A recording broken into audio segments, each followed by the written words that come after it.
In a house built before memory, a boy named Li Wei sat cross-legged before an ancient painting. Ink-stroked mountains rose from swirling mist. Hidden within the curves of its branches, stars burned beside falling sparrows.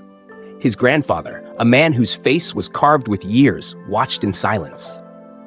In a village where time moved slower than the river, the boy stared at a question no one dared to ask. Li Wei's eyes hovered over the tree's gnarled trunk. He hesitated, then spoke. "Grandfather, what is this painting?" The old man dresses his gray-colored beards as he says, "The tree is the universe. Everything in it are connected to one another. All things are one compact entity." "Wow," the boy responds. He asked his grandfather another question. "If the tree is everything, am I also in it?" "Yes, of course. The brush, the ink, the artist, all are the tree, and the tree is all." The grandfather speaks with the aura of old age. "How old is this tree?" Li Wei asked. The old man exhaled, his breath stirring the steam of his tea. The old man replied, "It has always been." Li Wei's gaze lingered on the painting. A wolf crouched among the roots, its teeth bared.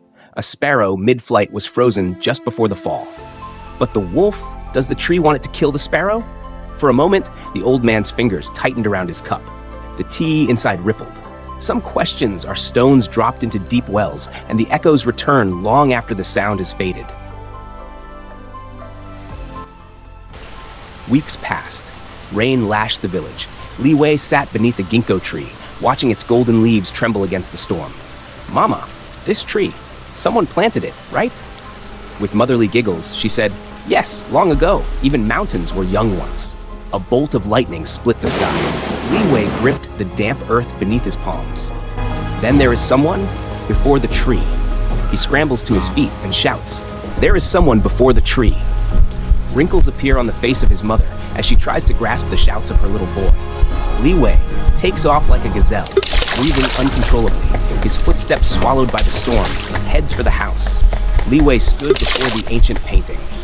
A thin crack ran through the tree's trunk, a flaw unnoticed before. His heartbeat drummed in his ears. "Grandfather, if the tree is everything, why is it broken?" The old man stared at the tear in the canvas. He did not answer. Again, Li Wei retorts, "Grandfather, there is someone before the tree." The old man, almost losing the balance on his feet, thundered, "Say no more, young child. You know nothing." Nevertheless, Li Wei could not close his eyelids on his bed that night, not even for a second. 6 months later, Li Wei walks up a mountainous range. Sudden gusts snatch his breath, loose stones tumble, and fog obscures paths. Li Wei's resolve wavers. He clutches a jade amulet, a gift from Mei Lin, his mother, for courage, its surface warmed by his grip, his lantern barely cutting through the mist. Near the summit, his foot struck something half buried beneath moss. He knelt, brushing dirt away from a tablet weathered by time. From the mountain, once silent, whispers would be heard. In the cave-like temple at Area, a lone monk, Monk Xuan, studied the stone tablet, his expression unreadable. These words should not be spoken lightly, but you, child, you found them. He guided Li Wei's fingers over the inscription. The carved words were jagged, ancient, deliberate. In the beginning, the gods created the universe, and when he said it, it was done. Li Wei puzzled. The old monk with passion and gestures illustrates to the curious boy about the inscription on the ancient tablet. Some truths, once seen, cannot be unseen. That night, Li Wei sat alone in the courtyard. His gaze shifted between the sky and the inscription burned into his mind. The boy who had seen the universe as a tree now saw the shadow of a gardener. In the doorway, Lao Ye, his grandfather, watched. The old man's face was unreadable, yet in his eyes there was something new. Something like hesitation. The wind shifted.